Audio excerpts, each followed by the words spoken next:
Bienvenue sur Business sans chichi. Ici, on parle entrepreneuriat, branding et vie d'entrepreneur. Tout ça sans chichi, sans prise de tête. Dans la simplicité pour des entrepreneurs simples. Si ça te parle, abonne-toi au podcast. Hello mes petits nuages. Épisode totalement improvisé, mais vraiment je me laisse conduire, je me laisse guider vraiment.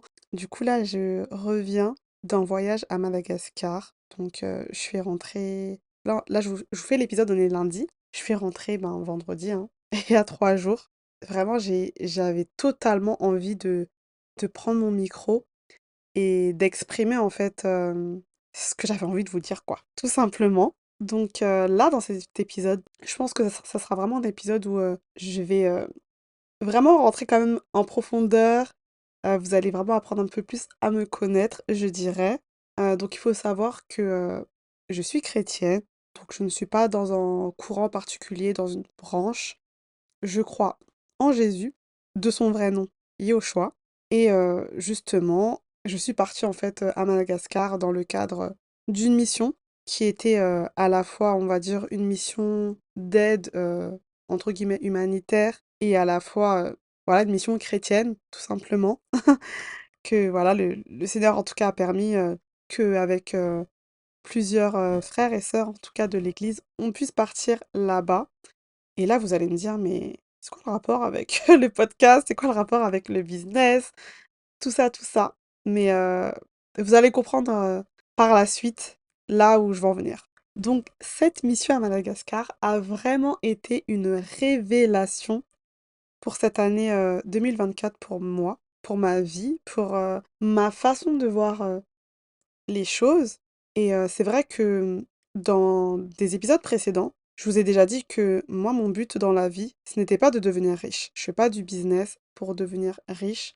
Certains sur les réseaux sociaux, voilà, dans leur langage, on comprend que c'est leur objectif de vie de devenir riche. Moi, ce n'est pas le mien.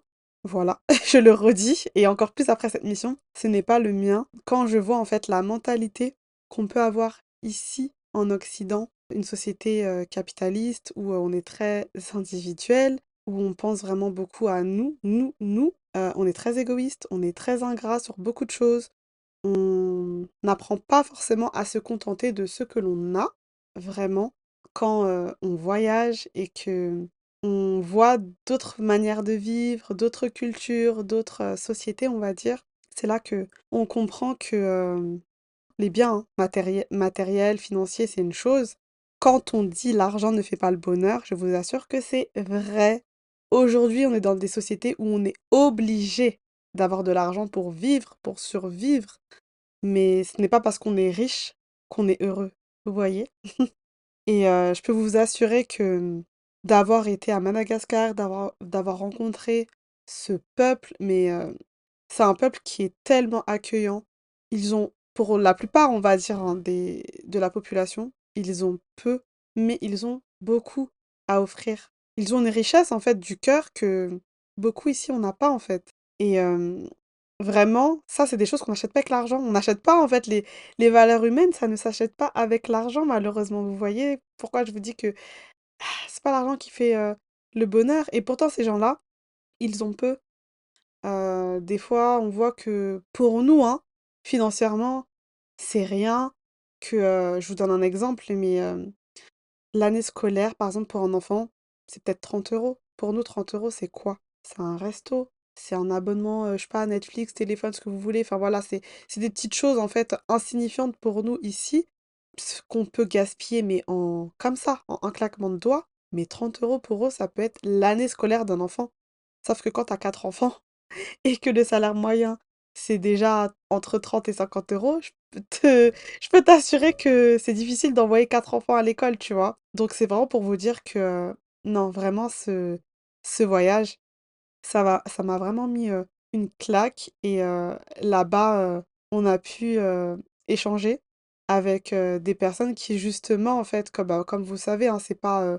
Enfin, on va dire que c'est pas tout encadré au niveau du travail comme nous. Tout le monde ne travaille pas forcément avec un contrat de travail, avec des fiches de paye. Il y a beaucoup un peu de, voilà, de débrouille, hein. Chacun essaye de se débrouiller, de vendre un peu ce qu'il peut vendre sur le marché, etc. Et il y a des personnes qui voudraient en fait se lancer dans le business, justement, mais qui n'ont pas l'investissement nécessaire pour démarrer. Des fois, l'investissement nécessaire, bah, comme je vous le disais, hein, là, je vous parlais de 30 euros, la scolarisation d'un enfant, qui est très important parce que c'est l'éducation. Mais bah, pareillement, pour en fait avoir un petit fonds de commerce. Je sais qu'on avait visité un village. Dans ce village-là, en fait, les femmes, déjà, ce village-là était assez excentré, on va dire, de la ville. C'est pas très bien desservi au niveau des transports en commun.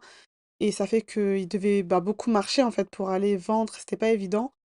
Et il y avait des montagnes, il y avait une montagne pas très loin dans laquelle on va dire que les hommes allaient justement, ben, il y avait des carrières où ils cassaient hein, de la roche, et puis après les femmes, elles ben, vraiment cassent encore en tout petit pour faire des petits gravillons. Et bah voilà, elle nous disait que c'est un métier pénible, que bah, ça fait mal aux mains, ça abîme les mains, que ça fait mal aux oreilles. Enfin, vous imaginez qu'il n'y a pas forcément de protection et tout. Et elle nous disait, voilà, qu'elles aimeraient bien, en fait, bah, se réorienter et faire un métier beaucoup plus, enfin, manuel, mais artisanal, voilà. Un métier artisanal. Et c'est juste, en fait, qu'il leur manquait ce fonds de commerce-là pour acheter les matières premières et commencer. Et là-bas, vraiment, ils font des pièces, justement, hein, de manière artisanale, magnifiques.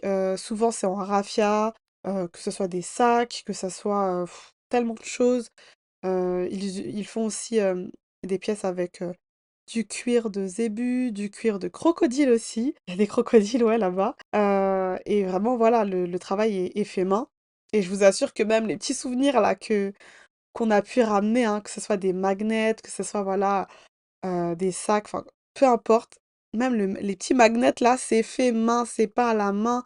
Et franchement, bon. En plus, moi qui suis voilà brand designer, qui suis quand même dans un métier créatif, ah, je vous assure là-bas, il y avait des tableaux, hein, des toiles magnifiques qui valaient genre 4 euros pour nous. Vous imaginez? Non, franchement, quand je vous dis vraiment, ça m'a mis une claque de tous les côtés. C'est vraiment de tous les côtés. Et vraiment, cet épisode-là, il part peut-être dans tous les sens.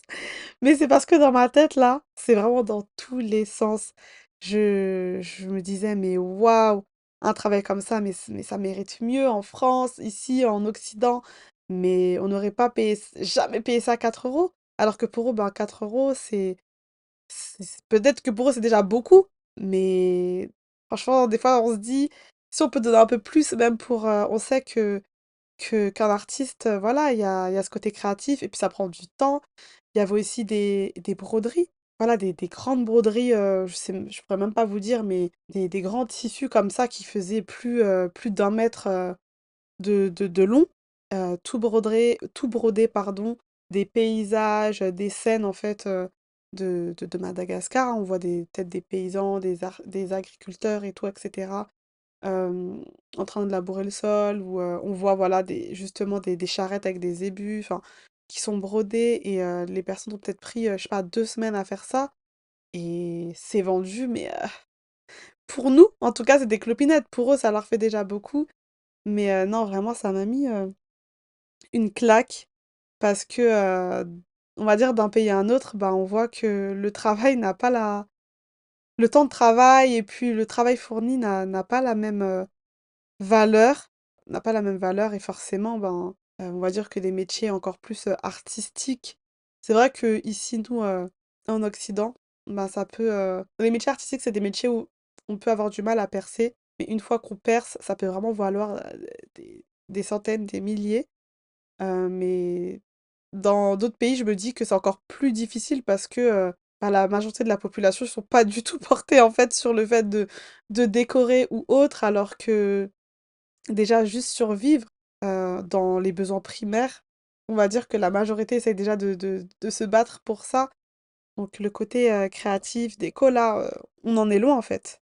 Et je me rends compte que de faire, un métier qu'on aime, dans lequel on est épanoui, qui nous passionne et tout, mais c'est tellement une grâce. Il y a des personnes en fait, ils ont même pas le choix en fait. C'est juste sortir et tout faire pour bah, revenir à la maison avec de quoi nourrir leur famille en fait. Et c'est des choses que on sait en fait, on le sait nous en Occident. On sort, surtout sur Paris, des personnes à la rue, on en voit. Souvent, on prend le métro, on peut voir même des familles à la rue, etc.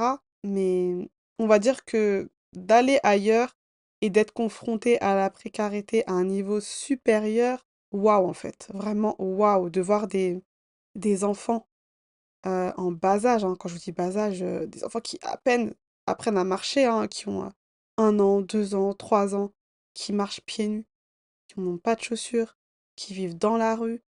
Il pleut, bah, en fait, ils restent avec des habits mouillés, des habits super sales. Et je vous assure que on peut que revenir de là-bas, en fait, changer, transformer, avoir une nouvelle vision du monde et se dire que, en fait, on ne peut pas rester insensible face à ça. Et lorsqu'on gagne, en fait, finalement, de l'argent, comme je vous le disais, en fait, c'est pas pour amasser, amasser, devenir super riche, parce que on l'emporte pas dans la tombe, hein. Ce matin, je repensais en fait à quelqu'un de célèbre, je sais plus c'était quoi son nom, qui en fait avait légué sa fortune à son chat. Vous imaginez? Léguer sa fortune à son chat, alors que dans le monde entier, il y a des enfants, donc des êtres humains, je parle même pas d'adultes, des enfants, des êtres humains qui n'ont pas à manger, qui n'ont pas de chaussures, qui n'ont pas de vêtements, et en fait on lègue une fortune à un chat, un animal en fait. Alors peut-être que les grands défenseurs des animaux, désolé, vous allez vous dire oui, mais ça reste quand même un être vivant. Mais je suis désolée. Pour moi, une vie humaine, euh, c'est au-dessus d'une vie animale. Alors, les animaux, je n'ai rien contre eux et eux aussi méritent quand même d'avoir des bonnes conditions, je suis d'accord. Mais malgré ça, en fait, on reste ben, humain. On reste tous, voilà, hein. Entre guillemets, voilà, on est tous humains et on peut pas, en fait, ne pas avoir cette sensibilité-là envers quelqu'un de la même espèce que nous et avoir plus on va dire de sensibilité pour, un chat. Voilà, le chat, il a pas besoin d'autant de richesse, alors qu'avec tout ça de richesse que cet homme avait légué, il aurait pu aider mais des centaines, voire des milliers en fait, d'humains et bien sûr, à notre niveau, on pourra pas éradiquer la misère du monde, mais à notre niveau, on pourra, toujours aider, ben, quelques personnes et c'est déjà beaucoup, en fait, parce que d'aider une personne, en fait, ça change une vie et je vous donne un exemple, hein, mais par exemple, comme je vous le disais, en fait, des femmes qui avaient besoin d'un petit fonds de commerce pour démarrer, acheter les matières premières et pouvoir justement, ben, démarrer un business, bah, vous imaginez pour elles peut-être que c'est, 30 € et 30 € bah, comme je vous le disais, pour, certains, ça peut être, 1 mois de salaire là-bas. Mais pour nous, c'est rien. Donc donner 30 € à une personne pour qu'elle puisse lancer son business sans rien attendre en retour, mais elle, ça change sa vie. Et ça, derrière, ça change aussi la vie de sa famille parce que bah, sa famille pourra manger, avoir certainement un toit, etc. Et ça n'a vraiment pas de prix, en fait, d'aider les autres, même de donner de son temps pour les autres. C'est vraiment magnifique.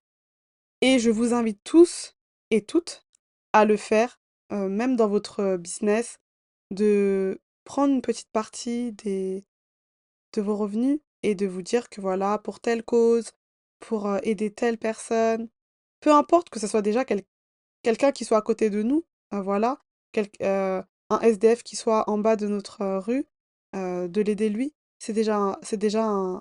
quelqu'un qu'on aide, ça change déjà une vie. Mais à plus forte raison, voilà, si on peut aussi aider d'autres personnes qui sont beaucoup plus loin et à qui ça pourra aider. En tout cas, je pense que en tant que, voilà, que chef d'entreprise, on peut aider en fait, on peut impacter avec notre entreprise. Alors OK, peut-être qu'on va pas changer le monde comme je vous le disais, ça va pas éradiquer la misère, mais par contre, ça va vraiment ben, donner un coup de pouce à d'autres humains, tout simplement, et changer des vies, et susciter aussi des vocations pour d'autres. Donc c'est vrai que, comme je vous le disais, moi je suis chrétienne, et c'est quelque chose en tout cas qui nous est demandé, hein, d'aider notre prochain dans la Bible, mais je crois que d'autres ne sont pas forcément croyants mais pourtant, ça ne les empêche pas aussi d'avoir ce cœur pour les uns pour les autres. On voit des grandes associations hein, comme les Restos du Cœur, ou voilà, ce genre d'associations qui n'ont pas forcément une fondation religieuse, je dirais, mais qui pourtant, en fait, aident les autres, en fait, tout simplement. Donc, repensez à tout cela lorsque vous gagnez de l'argent, que même si ce n'est que une petite somme, voilà, que vous reversez à une cause, mais cette petite somme, en fait, ça pourra transformer la vie de beaucoup. Donc j'espère que cet épisode vous a plu. C'est vrai qu'il est différent des épisodes habituels, mais ça me tenait vraiment à cœur de partager cette expérience avec vous. Et j'espère que ça vous parlera et ça vous permettra aussi de réfléchir aussi à ce que vous pouvez mettre en place dans votre entreprise sur la partie un petit peu plus sociale, je dirais. Et en tout cas, ben, n'hésitez pas à partager l'épisode, à vous abonner au podcast Business sans chichi. Et puis, si vous voulez discuter de tout ça, vous pouvez le faire directement en DM sur le compte Instagram business.sanschichi sur Instagram, tout simplement. Bye!